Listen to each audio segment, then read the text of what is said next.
Hi everyone, it's Steve here from Ziptales. Welcome to today's webinar. Today we have Richard McRoberts here with us. Richard's the director of Ziptales. He began as a teacher, then became an author. In the course of a long career as a professional writer, he has written a number of textbooks on writing and several published novels. Richard's here to talk to us about one of his favourite topics, teaching the art of narrative writing.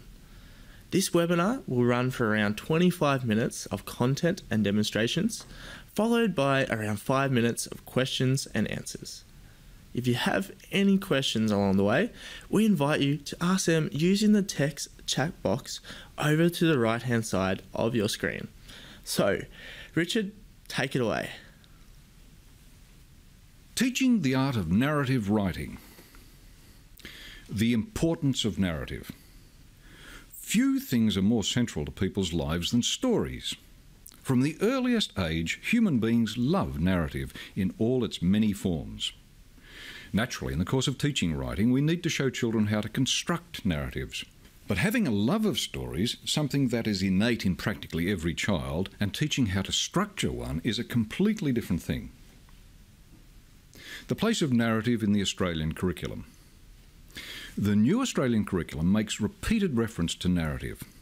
For example, at Year 4, we see that teachers must discuss how authors make stories exciting, moving and absorbing, and hold readers' interest by using various techniques, for example, character development and plot tension. Create literary texts that explore students' own experiences and imagining. Create literary texts by developing storylines, characters and settings. And thus it is for all levels. In addition to this, the NAPLAN test includes, as one of the standard options, a narrative writing piece. In this session, we will be looking at the building blocks of narrative and offer advice on how to teach it. The following key concepts will be explored. What is a story? The problem situation. Character and motivation. What happens next? The importance of plot. Is genre important? A writer's toolkit. 5 ways to kill a story stone dead. Let's get started. What is a story? In 1920, Ernest Hemingway, the Nobel Prize-winning American author, was asked by a friend if he could write a story in just 6 words. Here's his response. For sale. Baby shoes. Never worn.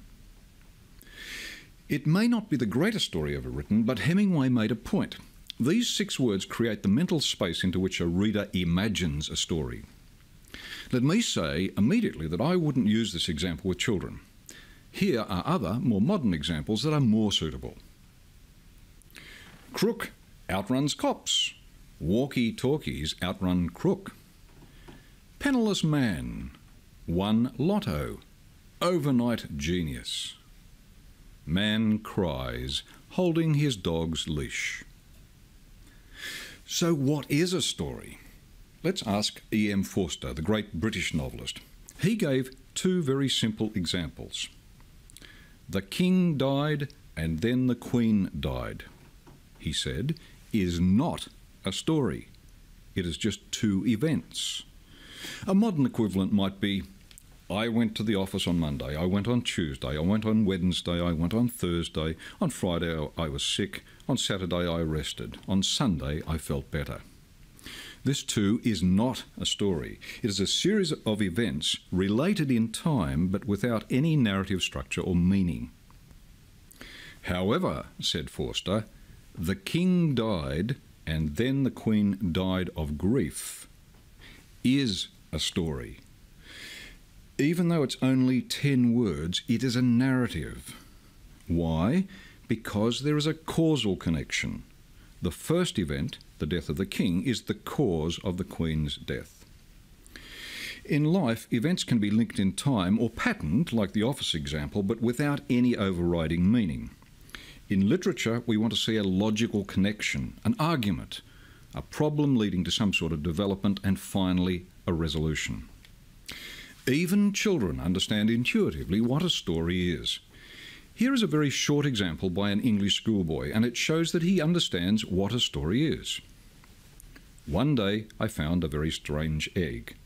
I put the egg in my pocket and took it home. I kept it warm for 12 days. Finally it cracked and a green wing appeared, followed by a green tail, and lastly out popped, oh no, a dragon. This, coincidentally, is the basic premise of the Ziptales story, Wendy and the Dragon. In the Wendy story, the appearance of the dragon is just the first in a series of adventures. At heart, a story is a set of related events that show causal connections and move forward from problem to solution. One event causes or leads to another. Suggested activities. Take a number of the most famous fairy tales and work out what happens in the story that makes it a story. For instance, in Cinderella, what is the starting situation? What happens to Cinderella? How does she change in the course of the story? How is where she ends up different to how she began? Or do some make-up-a-story exercises in which you ask the children to create the rough outline of a story from simple words or ideas. For instance, once upon a time there was a boy who could see into the future. There was once a girl who could never lie, and so on. Try some what-if exercises. What if you could read people's thoughts? What if a strange cousin came to live? What if you got lost in a strange city? Etc. The problem situation, the seed of narrative. Stephen King, one of the most successful of all modern writers, says he doesn't plot his stories. He just finds a situation that involves a problem and develops it. Here's the problem situation in his first bestseller. We can summarise it in 20 words. A girl is tormented by school bullies. She has special powers. She revenges herself on her tormentors using her powers. This is the basis of Carrie. It has sold over 4 million copies and been turned into 3 highly successful films and a musical. It turned King from a penniless schoolteacher into a millionaire.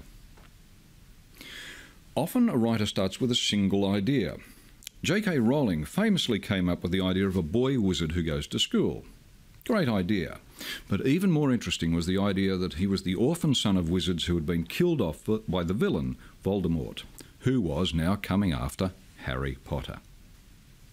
This key problem launched 7 massive novels and made Rowling very rich indeed.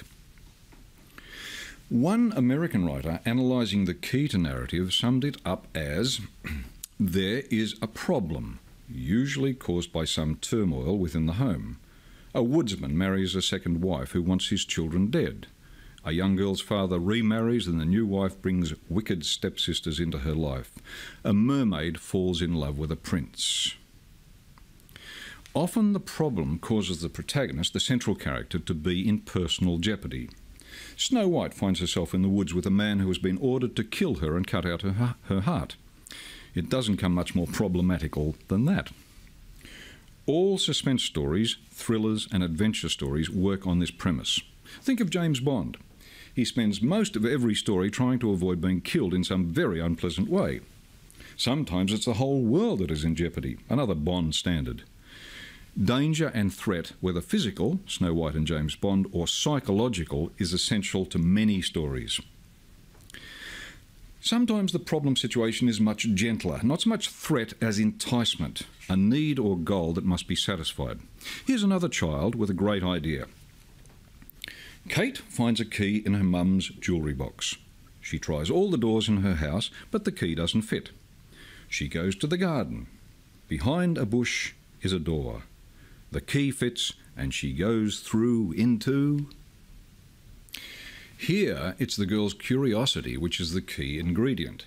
Her problem is, what does the key fit? She needs to know. What about these? Wrong number, says a familiar voice. When he woke up, the dinosaur was still there. Last man on earth. There is a knock at the door. If someone has a problem, they have to act. In the course of trying to solve the problem, they make choices, change, and in the process go on a journey, which is the story itself. Suggested activities. As a class, talk about the basic idea of famous films and stories. For instance, what is the thing in Rapunzel that starts the story? What is the basic problem in Snow White? What is Shrek's problem? In groups, talk about really odd situations you have been in. For example, being locked out of a house, or a stranger appears, or you accept a stupid dare. Talk about how you could develop a story out of that problem situation. Use these words as a starting point for a story. Revenge, escape, rescue, temptation, underdog, lost. Character and motivation. Let's talk about people. Yes, all stories have characters, and they are vital. Why? Because stories are about how people act in response to a problem. Let's take the little girl with a key. Here's how it works. Kate is the character. What is the key for? Kate needs to find out. Kate's motivation is curiosity. She acts because she wants to find out what the key fits. Or let's take the other example, Carrie. Carrie is the character. She's bullied. She wants revenge. Carrie's motivation is pain. She wants to strike back at her tormentors. A simple way of expressing this is to say that characters have goals. Kate wants to find out, her goal. Carrie wants revenge, her goal. Of course, readers have a built-in "I don't believe that" detector.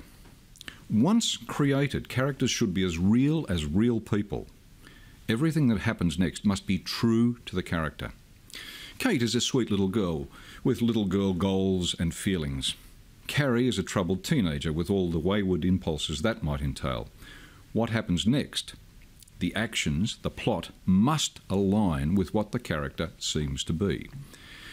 If the writer gets it wrong, the story can be ruined.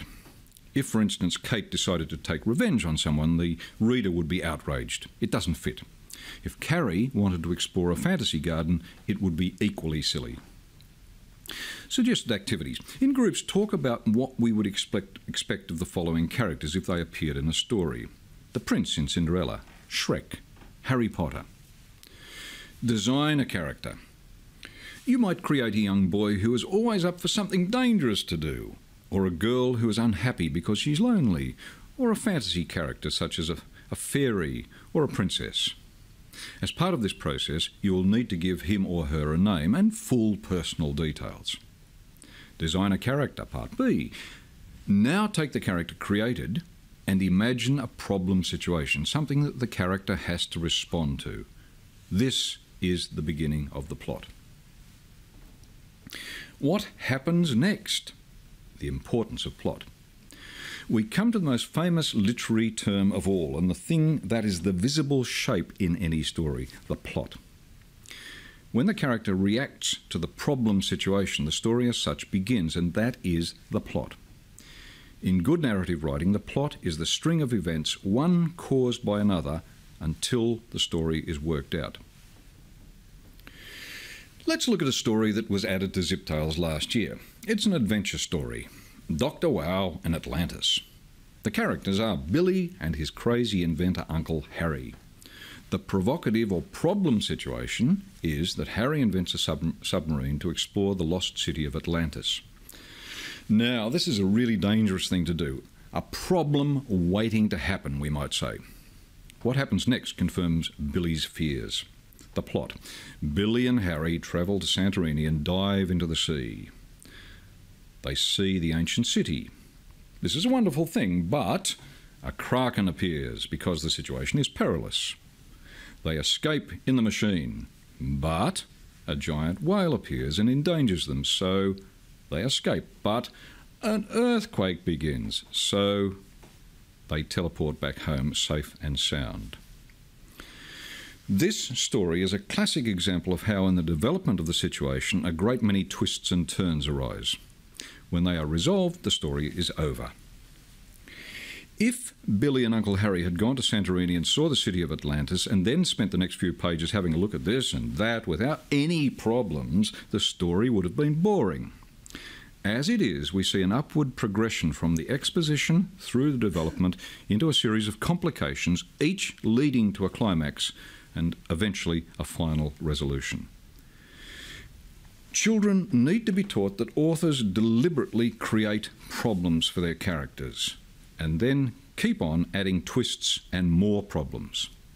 The typical scenario is character moves towards goal, problem arises, character tries to solve problem, character seems to be doing well, but a new problem arises, and so on. If we revisit Dione and the key to the door, a plot might develop like this. Dione arrives in the magical land beyond the door. It turns out it is ruled by an evil witch. Dione realises the key has magical powers. She confronts the witch, who melts away, but in the process the key disappears. Now, how will she get home? And so on. All of this plotting, which is so vital to most traditional stories, is clearly explained in our Right Time lesson, How to Write a Story. And while some stories are very much orientated to plot, all stories have a structure, a series of problems which have to be faced and then solved.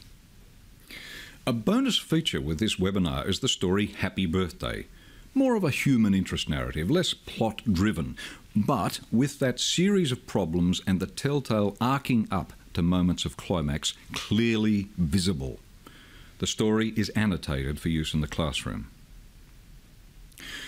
Although stories seem to offer innumerable variations, many are a recasting of older stories. Christopher Booker claimed that there were just 7 basic plots in all the world. Overcoming the monster. Hero learns of a great evil threatening the world and sets out to destroy it. For example, Perseus and Medusa, Dracula, James Bond, Star Wars. Rags to riches.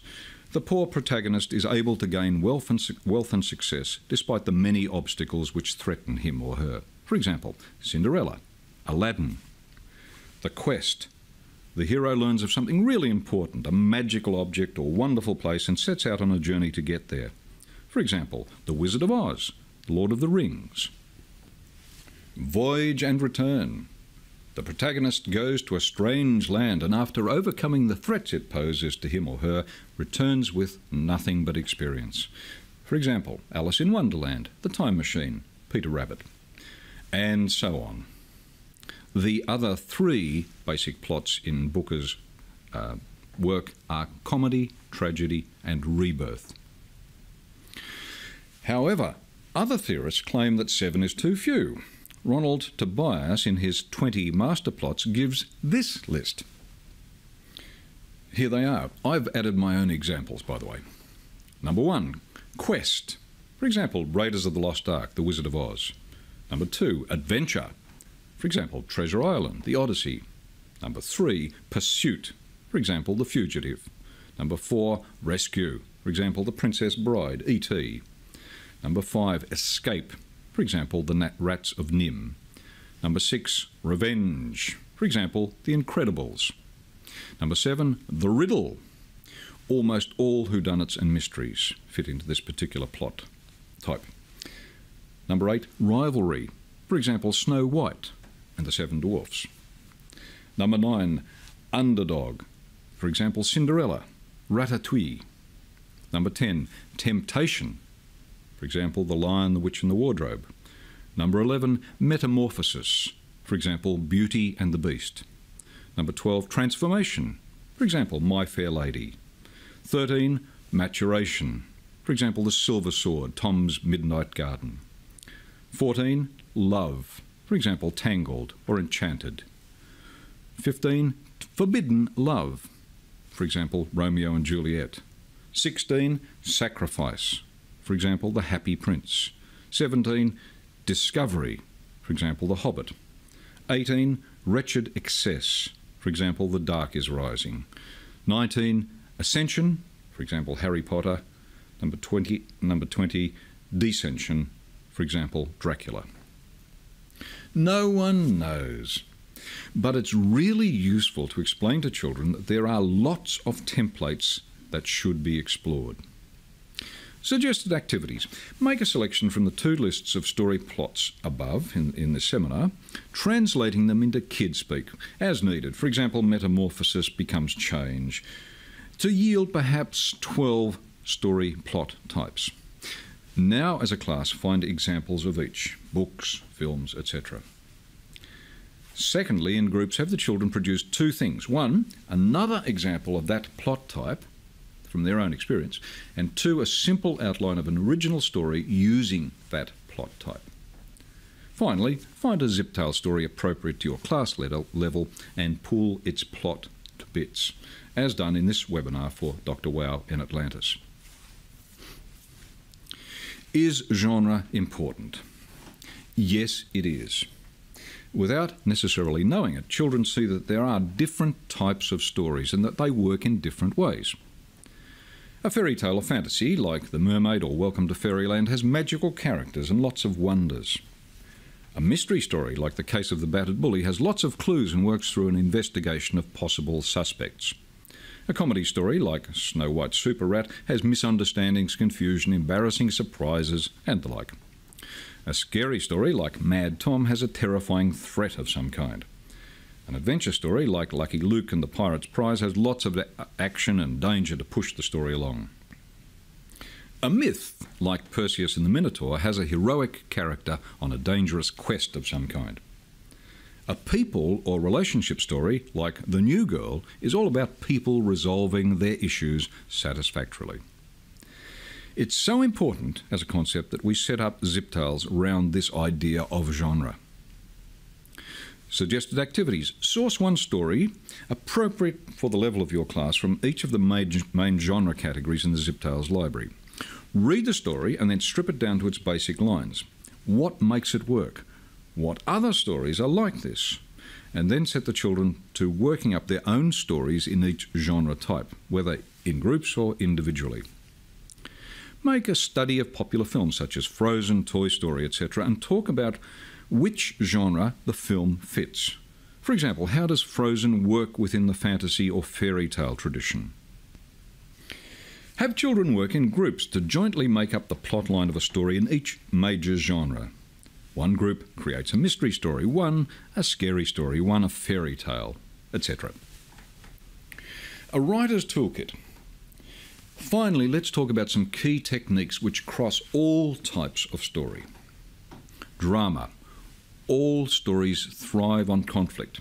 In the playground, at home, when someone's striving against impossible odds, or whatever. The basic rule is that if 2 or more characters are fighting, in inverted commas, one another, or something else, the story will speed along. Dialogue. The words spoken by the characters will always bring the situation to life. You will need to revise the conventions of quotation here, but it's worth the effort. Dialogue is vital to all stories. Detail. This varies a lot, but some sort of visual information is worthwhile. What does the dark forest or the castle look like? What is the heroine wearing to the school social? In the spooky old house, what are the signs of neglect? What does the new puppy look like? Detail will never substitute for a story, but as atmosphere, it's great value. Suggested activities. Imagine a situation at school where 2 people are in conflict over something. How could this give rise to a story? Take that situation and work out what they would say. In other words, dialogue. Work on dialogue. Take a setting from the earlier activity on plot and build up all the details to make it come to life. 5 ways to kill a story stone dead.